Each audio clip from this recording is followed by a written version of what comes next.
একটি মাত্র ছবি হাজারো পৃষ্ঠার প্রতিবাদের তুলনায় শক্তিশালী। জুলাই অভ্যুত্থানের দেয়ালচিত্র দেখে মন্তব্য করেছেন অর্থ উপদেষ্টা সালেউদ্দিন আহমেদ। ছাত্র জনতার অভ্যুত্থান নিয়ে বিশ্বব্যাংকের আয়োজনে রাজধানীর পান্থপথে ড্রিক গ্যালারিতে শুরু হয়েছে ওয়াল আর্ট প্রদর্শনী paint the sky make it yours. সেখানে স্থান পায় জুলাই আন্দোলনে তরুণদের আঁকা বিভিন্ন দেয়ালচিত্র। তাদের দাবি, এবার সরকারিভাবেও নেওয়া দরকার গ্রাফিতি সংরক্ষণের উদ্যোগ। Walton Switch, stylish and elegant. শুধু স্লোগান, মিছিল কিংবা রক্তাক্ত রাজপথ নয়, রং তুলির আঁচড়েও দেয়ালে দেয়ালে ধারণ করা হয়েছিল জুলাই গণ অভ্যুত্থান। এবার সেসব অবিস্মরণীয় স্মৃতিকথাকেই এক সুতোয় গাঁথার কাজ হাতে নিয়েছে ওয়ার্ল্ড ব্যাংক। সকালে রাজধানীর ড্রিক গ্যালারিতে শুরু হয় তরুণদের দেয়াল চিত্র প্রদর্শনী paint the sky make it yours. বিশ্বব্যাংকের কান্ট্রি ডিরেক্টর এবং অর্থ উপদেষ্টার হাত ধরে উন্মোচিত হয় এই সংক্রান্ত একটি বইও। সেখানে স্থান পেয়েছে দেয়ালচিত্রের ছবি, অঙ্কিত হয়েছে তরুণদের মনের কথা, স্বপ্ন, ফুটে উঠেছে নানা ক্ষোভ আর দৃষ্টিভঙ্গি। আন্দোলনে ভুক্তভোগীদের ন্যায় বিচারের দাবিকেও সম্মান জানান ওয়ার্ল্ড ব্যাংকের কান্ট্রি ডিরেক্টর।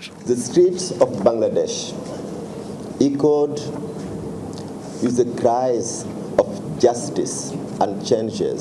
বাংলাদেশের দেয়ালগুলো ন্যায় বিচারের জন্য কাঁদছে। আন্দোলনে হতাহতদের সম্মান জানাই। তাদের আঁকা ছবিগুলো হৃদয়ে স্পর্শ করেছে। তরুণদের উদ্যম আকাশচুম্বী। তাদের এসব শক্তিশালী চিত্রকর্মগুলোকে সম্মান জানাই। এগুলো ভবিষ্যৎ প্রজন্মকে আরও সচেতন হতে অনুপ্রাণিত করবে। In one painting, he expressed about 100 pages of write-up. You see how a child has expressed the peace. শান্তির বাণী, অলিভ অয়েল, অলিভ লতাও, এটা সেটা ইভেন বড়রাও হয়তো এতটা চিন্তা করতে পারবে না। বিশ্ব ব্যাংকের এই উদ্যোগকে সাধুবাদ জানাচ্ছেন তরুণরাও। প্রবীণরাও বলছেন, দেয়াল চিত্র সংগ্রহের উদ্যোগই বলে দেয় বিশ্বের দরবারে এই আন্দোলনের গুরুত্ব কতটা। আমরা নিজে থেকেই উদ্যোগ নিয়েছি, নিজে থেকেই পেন্ট কিনেছি, নিজে থেকেই দেয়াল চুজ করে রেখেছি। অনেকে একটু বাধা দিয়েছে শুরুর দিকে। ওয়ার্ল্ড ব্যাংক যেটা করছে সেটা অনেক ভালো একটা জিনিস করছে। সোশ্যাল মিডিয়াতে পোস্ট আছে, কিন্তু এগুলো তো প্রিজার্ভেশনের দরকার, এবং এই উদ্যোগটা আমার জন্য মনে হচ্ছে এজন্য খুবই useful. We expect to see more of the youth in future. ঢাকার পাশাপাশি রংপুর, রাজশাহী, খাগড়াছড়ি ও বান্দরবান সহ দেশের মোট 11টি জেলা থেকে সংগ্রহ করা হয়েছে এসব দেয়ালচিত্র। এই প্রদর্শনী চলবে 30 নভেম্বর পর্যন্ত। বিকাল 3টা থেকে 4টা পর্যন্ত থাকবে সবার জন্য উন্মুক্ত। 24-এর গণ অভ্যুত্থানে রং তুলির মাধ্যমে এক নতুন আন্দোলনের সূচনা করেছে তরুণরা। সে সমস্ত আন্দোলন, গ্রাফিতি এবং সেই দেয়ালচিত্রকে সংরক্ষণের দাবি জানিয়ে আসা হচ্ছিল বেশ অনেক দিন ধরেই। এবারে ওয়ার্ল্ড ব্যাংকের সম্পৃক্ততায় সেই দাবি পূরণের পথ উন্মোচিত হলো।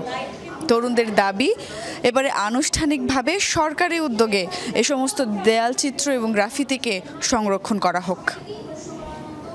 সুমাইয়া ঐশী, যমুনা নিউজ, ঢাকা।